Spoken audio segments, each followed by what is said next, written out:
menerangkan tentang dalil harus para rasul bersifat dengan sifat-sifat manusia.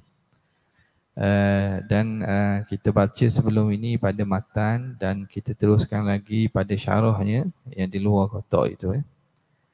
Bismillahirrahmanirrahim. Qala al-muallif rahimahullah wa nafa'ana bihi wa bi'ulumihi fid dharain amin ya rabbal alamin.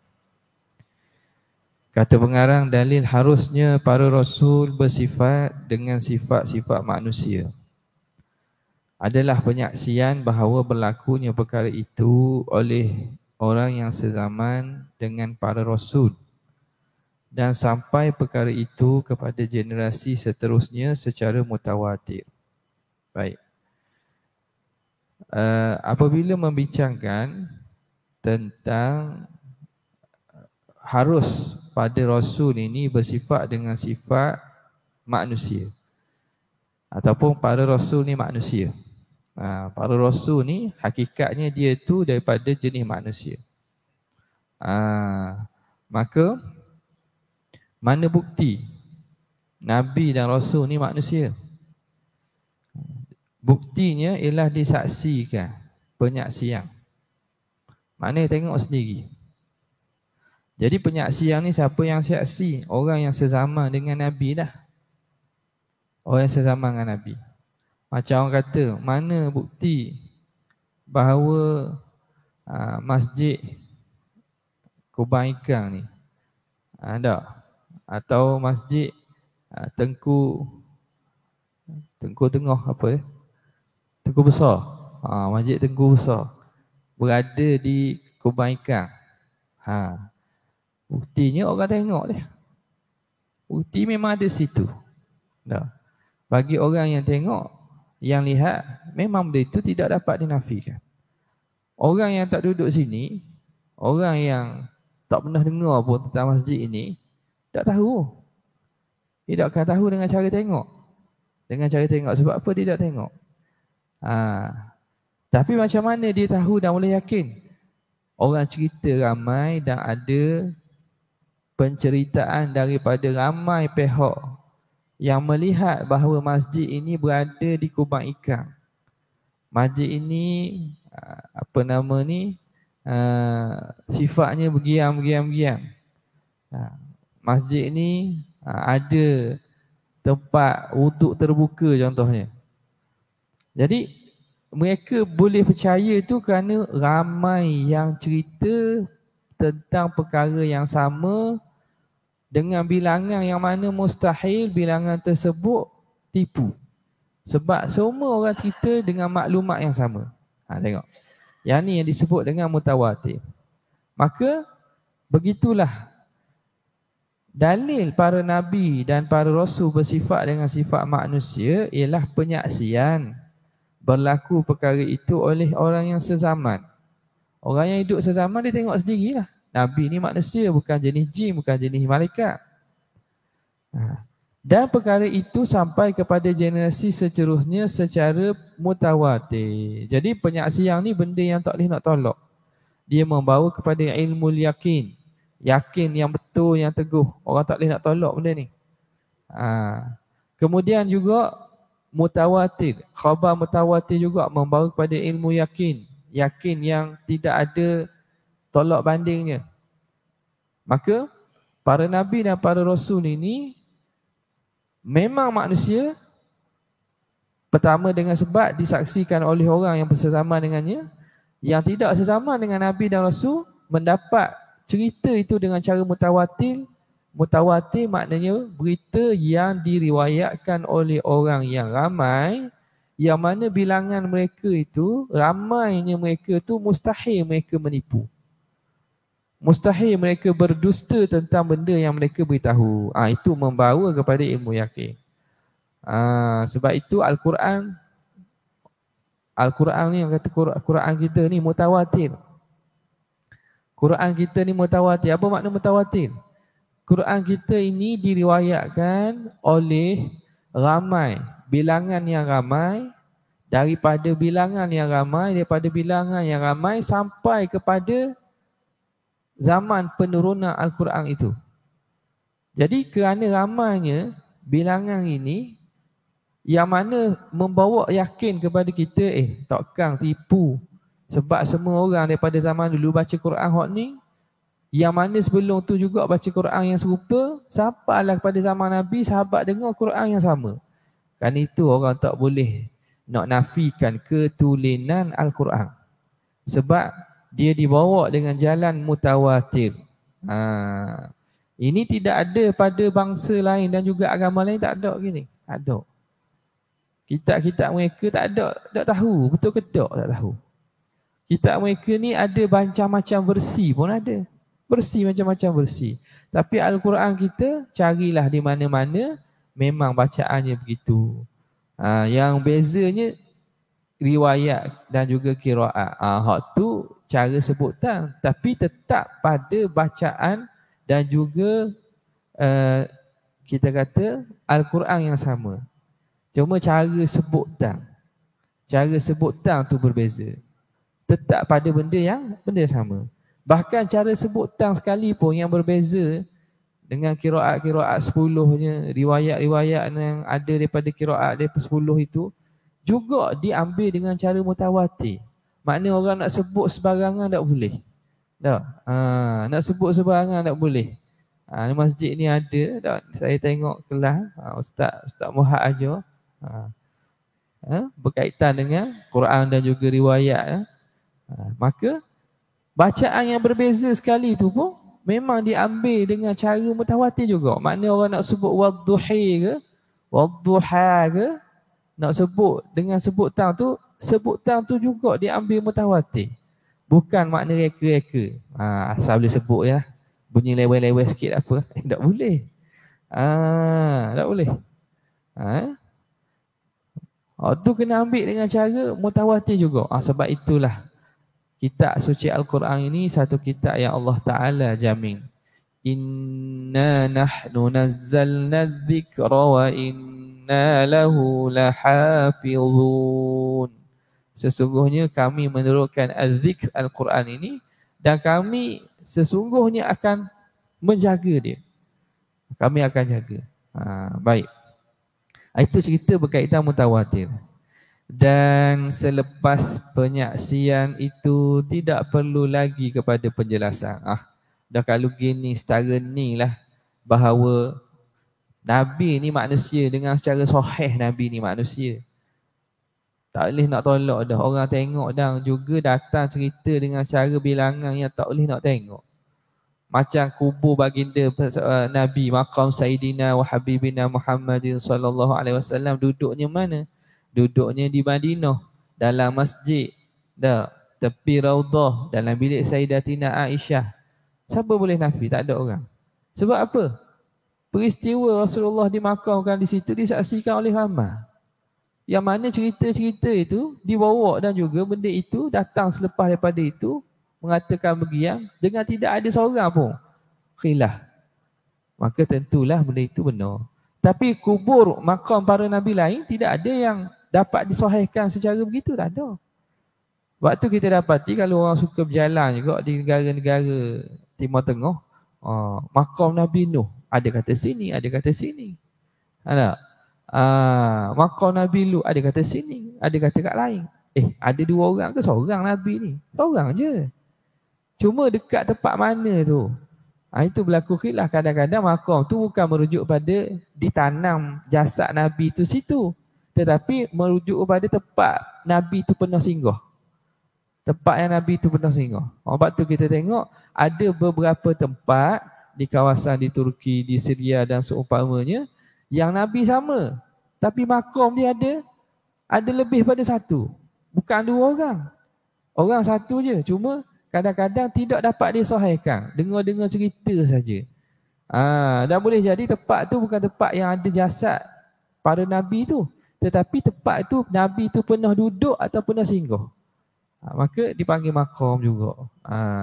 Ada pun Rasulullah. Rasulullah tak ada orang petikan bahawa makam dan jasad baginda Nabi ini berada sekarang di Madinah dalam masjid baginda Nabi. Tak? Nabi Ibrahim ada kata di Khalil. Khalil ni kat mana? Di Hebron. Dalam Palestin tu. Ada kata di makam Ibrahim dekat dengan Kaabah. Dikuburkan dekat Kaabah. Ala kulli hal, semua itu datang pada makam para nabi ni. Nabi selain Rasulullah ni tidak dapat dipastikan kecuali baginda Nabi SAW.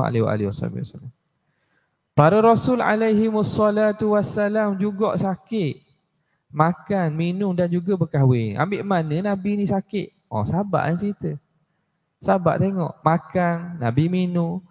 Kita ada sumber yang kedua dalam agama kita yang menjamin ketulinan agama ini daripada Allah Ta'ala, pencipta alam, iaitu Al-Quran yang pertama, yang kedua Al-Hadis, sunnah.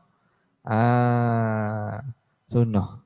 Jadi sunnah Nabi ni, hadis-hadis Nabi ni, daripada itu kita boleh tahu baginda Nabi ni macam mana, baginda Nabi ni berkahwin, berapa orang isteri baginda Nabi, makan Nabi macam mana, sakit Nabi macam mana, doa Nabi ketika keadaan-keadaan tertentu macam mana. Ajar belaka. Tak ajar belaka. Tak ada agama lain yang mengambil berat tentang Nabi mereka serta cara kehidupan Nabi lebih pada agama Islam. Tak ada. Orang lain tak boleh pasti Nabi dia buat gitu. Kita boleh pasti. Baginda Nabi kita semayang subuh 2 rakaat macam kita semayang. Cara baginda semayang tu macam kita semayang. Tak. Semua itu dicatat oleh para sahabat, oleh ulama-ulama setelah daripada sahabat. Jadi mereka ini yang menjaga ketulinan agama supaya tidak berubah. Tidak berubah. Okay? Dan kita bayangkanlah beratus ribu, ribu dah sampai ada 1000 tahun dah. Baginda Nabi SAW tinggalkan kita. Maka apa yang amalan yang kita buat ni, amalan sebagaimana turun kepada Nabi SAW. Tak berubah. Kalau berubah pun mungkin cara dari segi hak luaran je lah. Kita kata semayang dulu bukan di atas kapet gini. Masjid Rasulullah atas tanah. Itulah beza kot. Ada pun dari segi sifat ibadat, sifat tersebut dikekalkan sebagaimana keadaan yang dibuat oleh baginda Nabi SAW. Tapi kena ingat, ni juga kepada isu berkaitan bid'ah. Orang kadang-kadang, orang kata, ini Nabi tak buat ni buat bid'ah. Dia kena faham antara beza dua. Yang pertama ialah ibadah. Ibadah ini ialah satu bentuk, kita kata, amalan yang datang dengan rupa khusus. Hay'ah makhsusah. Satu rupa khusus muqaddarah mahdudah inda syar'i, yang tertentu, yang telah ditetapkan oleh syarak. Hak ni tak boleh buat inovasi. Tak boleh nak buat reka-rekaan nak baru, tak boleh. Apabila ibadat, dia bila kita sebut ibadat, benda ni memang tak boleh kita tambah-tambah reka-reka, baiki-baiki, tak boleh. Buat inovasi, tak boleh. Ada perkara amalan soleh yang dinama qurbah. Atau di jamak dia qurab. Qurab ni qurbah. Qurbah ni ibadat, amalan soleh juga. Amalan soleh. Tapi amalan soleh yang bentuk umum. Bentuk umum. Jadi amalan soleh bentuk umum ni, dia akan kekal sebagai umum dan dia tidak terikat dengan sesuatu perkara, kerana syarak sendiri, Allah Ta'ala sendiri mengumumkan ibadat tersebut. Dipanggil sebagai qurbah. Dari segi istilah lah. Jadi qurbah ni bahasa Arab maknanya perkara amalan yang mendekatkan diri. Jadi qurab ini ataupun dipanggil tanaful, amalan-amalan sunat yang nafilah ini, hak ni syarak memberi kebebasan untuk kita buat. Baik, contohnya kita kata selawat ke atas Nabi. Selawat ke atas Nabi ni, arahan selawat itu datang umum. Ya ayyuhalladzina amanu sallu alaihi. Innallaha wa malaikatahu yusalluna 'alan nabi ya ayyuhalladzina amanu sallu 'alaihi wa sallimu taslima. Wahai orang beriman, selawat dan salamlah. Arahan selawat ni umum. Datang dalam hadis pula sahabat tanya Rasulullah, berapa aku nak jadikan waktu aku untuk selawat kepada kamu? 1/3 waktu aku selawat. Okey tak? Molek tak? Nabi kata, ikut kamulah. Tapi kalau kamu tambah lagi baik. 1/2 ya Rasulullah, waktu kosong aku nak selawat kepada kamu, boleh ke tak? Nabi kata, ikut kamu. Tapi kalau kamu lebih lagi baik. 2/3 ya Rasulullah, waktu aku, kata ikut kamu. Tapi kalau kamu tambah lebih baik. Maka sahabat tu kata, ya Rasulullah, aku jadikan seluruh waktu kosong aku berselawat kepada kamu ya Rasulullah. Apa Nabi kata? Idzan tukfa hamuka wa tughfar dzambuka. Maka Allah Ta'ala akan hilangkan kegusaran dan kesusahan hati kamu dan Allah Ta'ala akan ampunkan dosa kamu. Jadi nampak? Ada benda yang mana bentuk dia umum, dipanggil sebagai qurbah ini, qura ini, hak ni dia kena kekal umum. Dan kalau ada kata tak boleh buat tambahan ataupun kena buat baca selawat macam Nabi ajar saja contohnya. Tak boleh baca selawat-selawat lain contoh. Kan selawat banyak sirah. Ulama ada susun sirah bacaan selawat tu. Ada selawat yang selawat Imam Syafi'i. Imam Syafi'i kita dia ada selawat dia. Allahumma salli afdala salatin ala as'adi makhluqatika habibillah Muhammad. Tu selawat tu selawat Imam Syafi'i. Baca dalam tahlil tu lah. Tahlil tu. Imam Syafi'i. Dah Nabi ajar, Nabi tak ajar. Ada hadis, tak ada hadis. Dah Imam Syafi'i reka. Kalau nak panggil reka, nak panggil reka. Imam Syafi'i tulis dan karang. Dah salah tak bid'ah? Ikut pahaman yang salah golongan sana kata salah lah. Tapi kenapa Imam Syafi'i buat? Menunjukkan mereka bukan Imam Syafi'i salah, mereka salah. Mereka salah faham tentang konsep selawat qurbah ni. Mereka salah faham. Mereka kata tak boleh. Selawat yang terbaik ialah selawat yang Nabi ajar. Siapa kata selawat yang terbaik selain Nabi ajar? Tak ada. Kita pun kata selawat yang terbaik, selawat yang Nabi ajar. Yang dibaca iaitu selawat Ibrahimiyah itulah. Bila sahabat tanya, kaifa nusalli alaika ya Rasulullah, bagaimana kami nak selawat pada kamu? Dia ajar selawat Ibrahimiyah yang kita baca masa tahiyat tu. Allahumma salli ala Sayyidina Muhammad wa ala ali Sayyidina Muhammad kama sallaita ala Ibrahim wa ala ali Ibrahim. Selawat Ibrahimiyah itulah hak terbaik. Sebab Nabi ajar memang terbaik. Tetapi tidak menghalang untuk kita membaca selawat-selawat lain atau mengarang selawat-selawat lain. Buktinya para ulama, para salaf, Imam Syafi'i ini salaf. Ada selawat-selawat khusus yang mereka tulis dan mereka susun yang mereka jadikan amalan. Ada selawat-selawat yang mereka susun yang mana tak ada daripada Nabi ajar gitu, sahabat ajar gitu tak. Tapi mereka sendiri yang susun tu. Ini menunjukkan makna mereka faham. Ini dipanggil perkara-perkara qurbah. Bukan perkara ibadat yang ada rupa tertentu. Perkara qurbah ni umum. Bila umum, tiba-tiba kita kata tak boleh umum, kena ambil khusus, kita yang salah. Kan kita lah, mereka lah. Mereka yang kata tak boleh buat kecuali apa yang Nabi buat saja dalam ni, tak boleh reka bentuk-bentuk yang berbeza, maka mereka telah salah faham tentang konsep qurbah. Konsep amal ibadat yang bersifat umum ni, selagi mana Allah Ta'ala syarak menyuruh secara umum, maka kekalkan umum. Tiba-tiba mereka kata tak boleh, maknanya salah mereka. Mereka salah faham tentang konsep dalam syariat ni. Nampak samalah peristiwa ataupun kita kata isu baca Yasin malam nisfu Sya'ban kan. Baca Yasin malam nisfu Sya'ban termasuk dalam qurbah. Dia kata Nabi tak buat. Betul Nabi tak buat. Tapi Yasin tu benda tu. Yasin tu ada Nabi baca tak? Ada. Bila Nabi baca? Khusus malam nisfu Sya'ban. Dia marah bab khusus tu.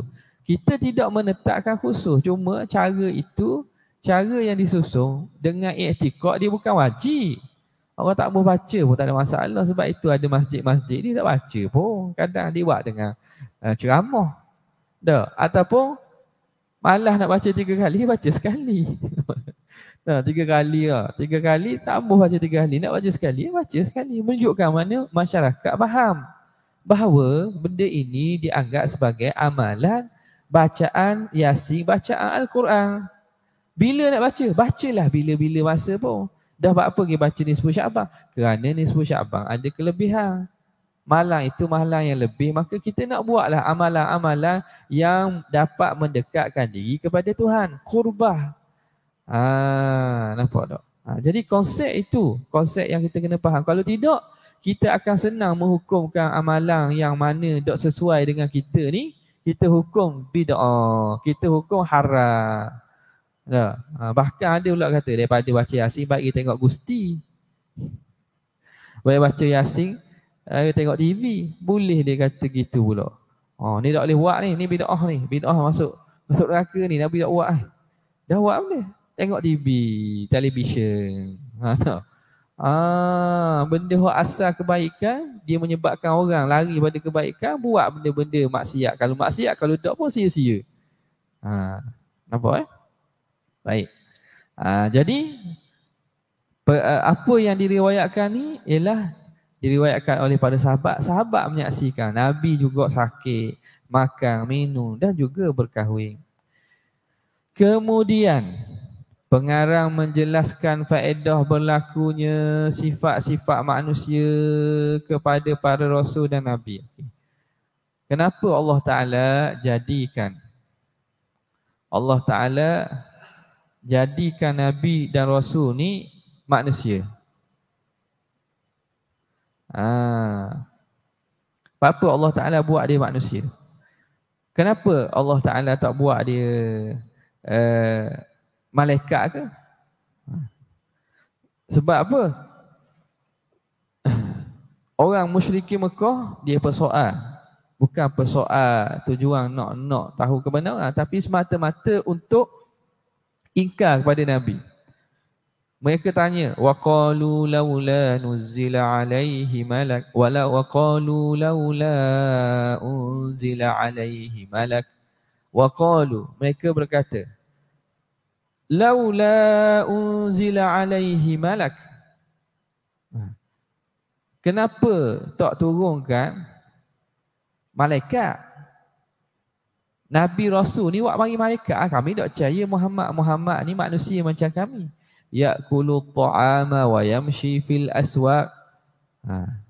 Muhammad ni makan makanan, jalan pasar, pergi pasar. Nabi pergi pasar, pergi beli, makan. Orang macam kita. Tiba-tiba dia pula jadi Nabi Rasul. Musyrikin sebahagian mereka tak boleh terima. Sebab tu mereka ingkar. Ingkar kenapa? Bukan kerana tidak ada bukti, tapi bagi mereka mereka ini hasad. Tak. Dia jadi Nabi. Sebab apa golongan kabilah kita tak boleh jadi Nabi? Kabilah Bani Hashim jadi Nabi. Kabilah kita lah patut jadi Nabi juga. Ada Nabi juga. Tiba-tiba Tuhan lantik Nabi akhir zaman daripada Bani Hashim. Maka mereka kata, kenapa tidak diturunkan malaikat? Allah Ta'ala kata, walau anzalna malakan laqudiyal amru thumma la yunzarun. Kalau kami turunkan malaikat, nescaya laqudiyal amr, akan selesai urusan tersebut, dengan makna siapa tak beriman Tuhan akan hancur. Tuhan akan bunuh. Habis sebagaimana dilakukan kepada umat-umat terdahulu. Sebab malaikat ni faham je lah makna makhluk yang tak benar kita tengok ni. Kalau Tuhan zahirkan malaikat dengan rupa malaikat tu, habis ya. Allah Ta'ala jawab balik. Tambah lagi. Walau ja'alnahu malakan laja'alnahu rajulan walalabasna alaihim ma yalbisun. Tuhan jawab kata, kamu minta Rasul malaikat. Andai kata kami jadikan Rasul tu malaikat, nescaya kami akan jadikan malaikat tu lelaki Dan kami akan pakaikan dia dengan apa yang kamu pakai. Allah Ta'ala kata, kamu nak minta malaikat, macam mana malaikat nak sampaikan wahyu kepada kamu? Dalam keadaan malaikat tu, Jibril 600 sayap, besar, habis langit, besar dengan dia je. Nak sampai ke mana? Orang tengok sikit tembur. Tak, Rasul kata gitu. Tengok atu galuh. Tinggi, sapor tangi. Tak? Tahulah ada kedok lah. Cerita-cerita orang. Tak? Tengok benda, raksasa besar ke? Lari. Nak sampai wahyu mana? Jadi Allah Ta'ala kata, bayangkan kalau kami jadikan malaikat, pasti kami akan jadikan dia lelaki juga, macam kamu. Kerana manusia ni, dia senang dengan orang yang dia biasa. Tak? Dengan rupa yang dia biasa. Bukan manusia saja, binatang itu belaka. Kita, makhluk Tuhan ni, Tuhan buat, dia lebih selesa dengan yang sesama jenis dengan dia. Tak? Kalau burung pati, burung gagak. Burung pati duduk dengan burung gagak ke duduk dengan burung pati? Duduk dengan burung pati. Tak? Duduk capur dengan burung gagak, duduk capur. Sebab makhluk Tuhan cipta ni dia akan lebih selesa sama-sama dia, jenis dia. Dia lebih selesa dengan sama-sama dia. Adalah kadang-kadang tu hak jenis pelik sikit asal kira lah tu. Tapi kalau binatang ni akan sama dia. Kucing dia duduk sama kucing, duduk capur dengan anjing. Duduk capur dengan anjing. Anjing duduk sama puak-puak dia, duduk capur dengan rimah. Manusia ni dia senang sama-sama manusia. Sebab apa? Sebab dia biasa, dia tidak ada rasa takut, rasa pelik. Anda kata mari betul jin jadi rasul. Tak senang duduk lah. Jadi Allah Ta'ala jawab balik. Dah hujah ni sebenarnya sangat rasional, logik sangat. Tuhan kata kalau kami jadikan malaikat tu rasul tu malaikat, pasti kami akan kena jadikan dia lelaki juga. Dan kami akan beri pakaian dengan pakaian yang kamu pakai. Pakaian yang kamu pakai. Supaya apa? Sebab dia nak berjumpa dengan kamu, cerita dan bawa wahyu Tuhan. Kalau pakaian pelik pun orang pun duduk dekat. Mari orang luar tak? Orang hak pakaian pelik, mari kat kita. Kita pun nak pergi dekat biasanya. Skeptik lah sikit. Mari mana dia ni? Pakai gini. Pakai dok sama dengan pakaian kita pun kita rasa pelik dah. Nampak? Maka bila begitu Allah Ta'ala jadikan para nabi dan para rasul ni dengan sifat manusia. Dia pada bangsa manusia. Okay. Pengarang menjelaskan faedah berlakunya sifat-sifat manusia kepada para rasul dan para nabi. Dan faedah itu banyak sekali. Apa faedah Tuhan buat nabi dan rasul ni dalam bentuk manusia? Dia ni hakikat dia itu manusia. Tengok, pertama dia kata membesarkan dan mengagungkan pahala mereka ketika sakit dan disakiti oleh manusia. Antara sebab Allah Ta'ala jadikan para nabi ni manusia juga, tujuan untuk memberi pahala besar kepada nabi dan rasul. Bila mana? Bila mereka ni manusia, mereka senang disakiti semacam mana orang biasalah. Para nabi ni disakiti, dilempar batu, diugut bunuh, macam-macam. Perangnya luka, berdarah, patah gigi. Jadi bila dapat musibah demikian, para nabi, para rasul ni sabar ni pahalanya besar. Maka tujuan Tuhan jadikan mereka dengan sifat manusia ni untuk membesarkan dan mengagungkan pahala mereka ketika sakit. Nabi pun sakit juga. Nabi sakit. Para nabi sakit juga. Sakit kepala, nabi pun sakit kepala. Tak? Sakit apa lagi? Nabi SAW disihir. Nabi disihir. Sebab itu maknanya tak pelik lah. Kita rasa Nabi kena sihir. Nabi kena sihir. Tujuan apa Tuhan buat tu? Apabila mereka sakit, mereka sabar, dapat pahala besar. Bukan sekadar tu, kita boleh belajar pula. Oh, kalau kena gini, sakit gini, nak buat ke mana? Nabi luka ataupun tengok sahabat luka. Nabi luka. Aisyah radhiyallahu ta'ala anha ambil kain, perca kain, bakar, abu tu letak tempat luka. Supaya nak menutup darah. Darah luka. Kita boleh belajar. Nampak? Maka itu faedah yang pertama. Yang kedua, sebagai pensyariatan hukum. Nabi ni Allah Ta'ala jadikan sebagai manusia tujuan untuk pensyariatan hukum. Seperti mana kita tahu hukum berkaitan lupa dalam solat diambil daripada lupanya Nabi SAW. Lupa dalam semayang.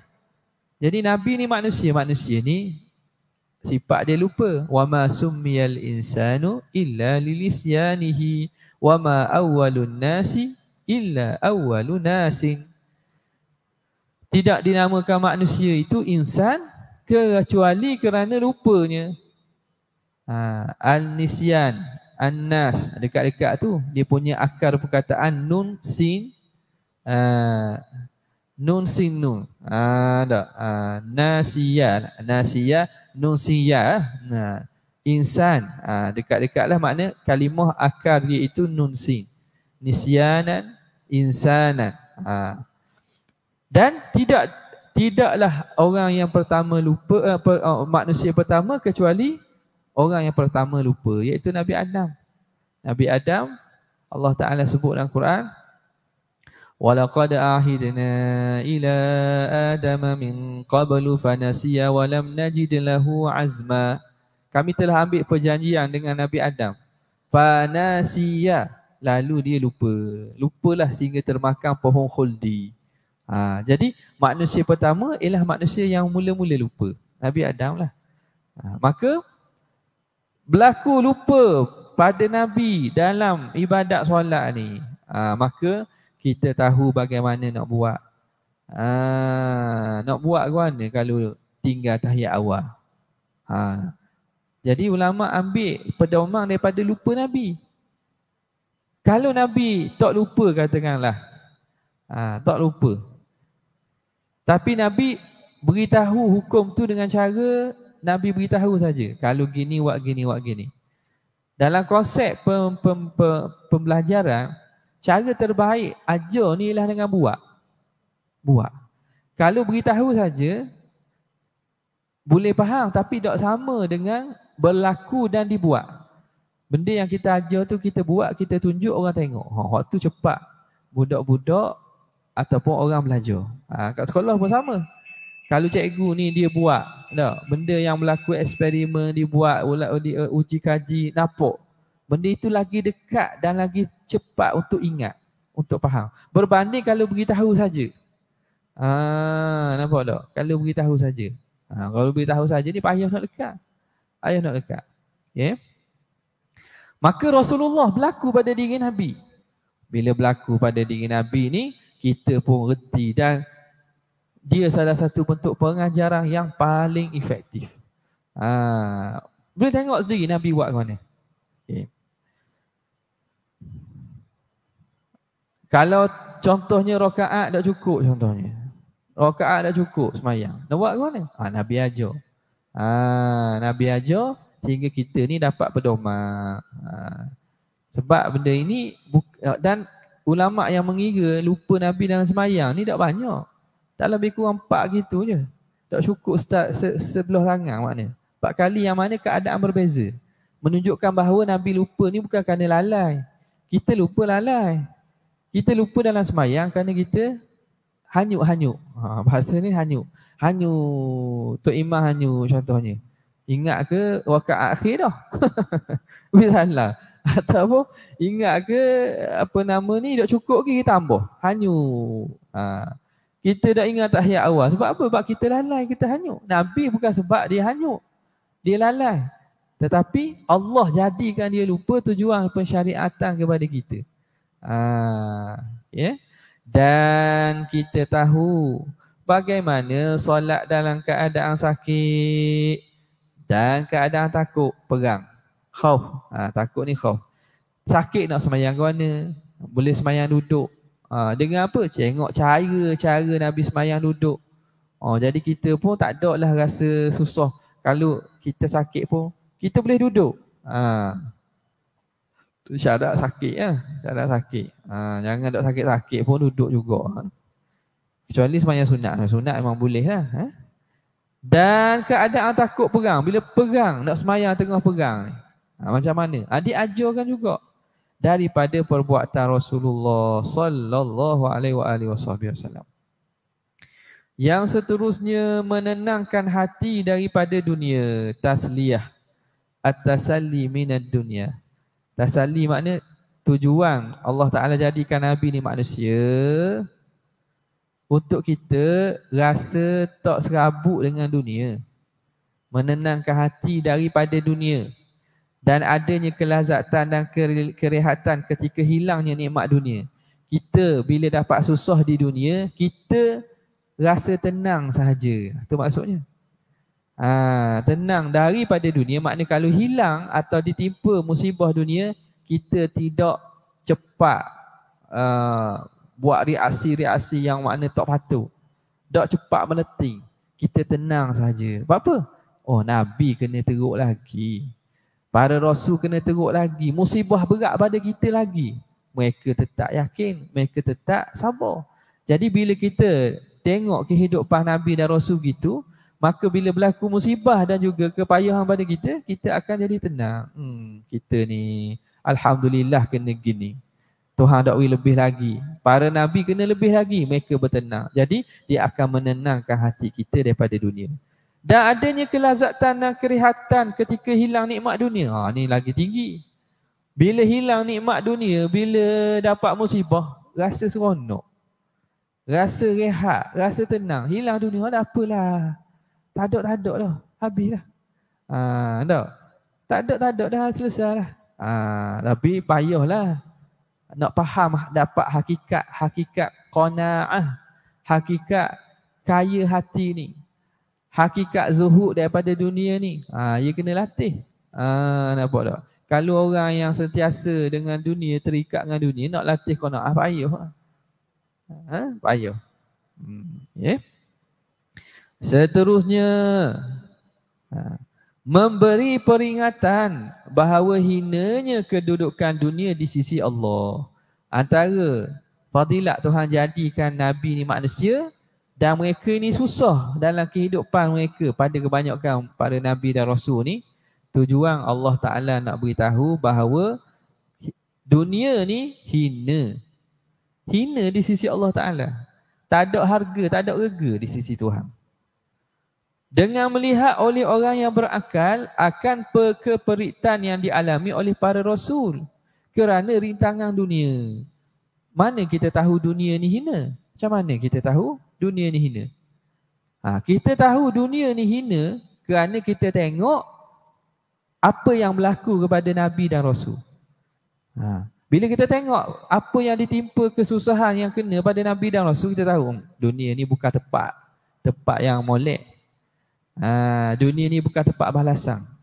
Hina di sisi Allah Ta'ala. Dalam satu hadis bagi Nabi SAW, Lau kanatid dunya tazinu indallahi janaha ba'udatin ma saqa kafiran jur'ata ma'in. Andai kata dunia ini ada harga di sisi Allah Ta'ala walaupun sebelah sayap, ada harga walaupun sebelah sayap. Nescaya Allah tak sayap nyamuk. Sayap nyamuk tak ada harga, tapi nak letak jugalah benda hak paling, kita kata paling lekeh. Kalaulah ada Tuhan nak nilai dengan sebelah sayap nyamuk seluruh dunia ni, nescaya Tuhan tak kawin minum orang kafir walaupun seteguk air. Tapi orang kafir bukan seteguk air, bergeleng-geleng minum. Bukan air aja, arak benda yang mahal-mahal dia minum lah ke? Menunjukkan bahawa apa? Tak ada harga walaupun sebelah sayap. Dunia tak ada harga walaupun sebelah sayap nyamuk. Jadi orang yang berakal, dia tengok apa yang ditimpa oleh para Nabi dan para Rasul. Dia tahu ni hina ni. Kedudukan dunia seolah ni hina saja. Para Rasul telah berpaling daripada kemewahan dunia yang telah menipu ramai dalam kalangan orang yang bodoh. Ni ayat dia larang lah kata. Dia kata para Nabi ni berpaling. Nabi bila ditawarkan nak tukar bukit jadi mah. Nabi nak malaikat mari, malaikat jaga bukit, ya Rasulullah. Allah suruh aku tanya kamu, nak kami tukarkan bukit jadi mah supaya kamu dapat guna untuk berjihad, untuk sebar dakwah Tuhan. Nabi tak ambuh. Tak ambuh. Buat apa? Kalau kita nak tak usah kah bukit. Tak ambuh. Sebab apa? Tak ambuh. Dia berpaling daripada kemewahan dunia. Kerana tahu bahawa dunia ni ramai orang tertipu dengan dunia. Siapa orang tertipu tu? Orang bodoh lah. Bodoh kat mana? Cerdik dia kan. Ada CJ. Orang belajar tinggi. Bukan bodoh tu. Bodoh di segi akhirat. Dia cerdik kalau cerdik sini, tak cerdik sana. Dia tidak bijak sana. Dia hanya bijak sini aja. Nah, jadi orang ini pada neraca syarak orang ini tak cerdik lah.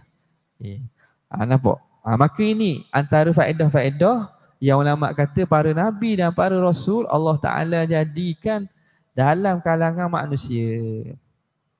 Kemudian kata pengarang rahimahullah,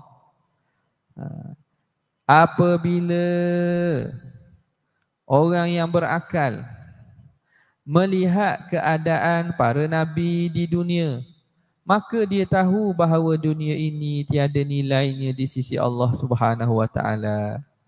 Kerana jika dunia ini negeri pembalasan, kalau dunia ni tempat balah, maka pastilah Allah memberikan para rasul itu ganjaran yang banyak. Jadi kalau dunia ni tempat balasan, siapa yang paling Allah Ta'ala kasih? Siapa yang paling Tuhan akan beri balasan banyak? Kekasihnya lah. Kekasih Allah lah. Orang yang paling hampir dengan Allah, paling dekat dengan Allah. Para Nabi, para Rasul. Andai kata Tuhan nak beri hadiah, nak beri balasan, siapa yang patut layak? Nabi dan Rasul patut layak dapat yang terbanyak. Tapi kita tengok Nabi dan Rasul ni dapat balasan baik ke? Dapat anugerah ke kat dunia ke? Tak ada. Menunjukkan bahawa dunia bukan tempat pemberian anugerah. Dunia ni bukan tempat pembalasan. Kalau pembalasan tu dunia dah, maka pastilah Allah memberikan para rasul itu ganjaran yang banyak. Tuhan akan beri ganjaran yang banyak. Kerana mereka lah makhluk yang paling banyak beribadah. Paling banyak beribadat. Dan paling kuat ketaatannya kepada Allah Subhanahu wa Ta'ala. Tapi mereka tu bukan senang kat dunia. Kebanyakan mereka susah, menunjukkan bahawa dunia ni bukan tempat pembalasan bagi manusia. Mereka lah yang paling banyak beribadat dan paling kuat ketaatan kepada Allah. Wallahu a'lam. Habislah kita. Dan insya-Allah lepas daripada raya lah kot. Lepas pada raya kita akan masuk pada bahagian terakhir daripada kitab ini, iaitu berkaitan makna syahadah la ilaha illallah Muhammadur Rasulullah. Dia sebenarnya simpulan dan khulasah ilmu-ilmu akidah ni atau sifat-sifat yang kita bincang ni, pengarang akan huraikan dalam kefahaman kalimah syahadah la ilaha illallah Muhammadur Rasulullah.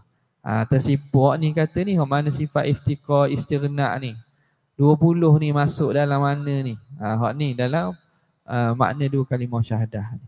InsyaAllah kita akan ada rezeki, kita akan sambung lepas daripada bulan puasa insyaAllah ta'ala. Sekadar tu untuk kali ni. Wabillahi taufiq wal hidayah. Assalamualaikum warahmatullahi wabarakatuh.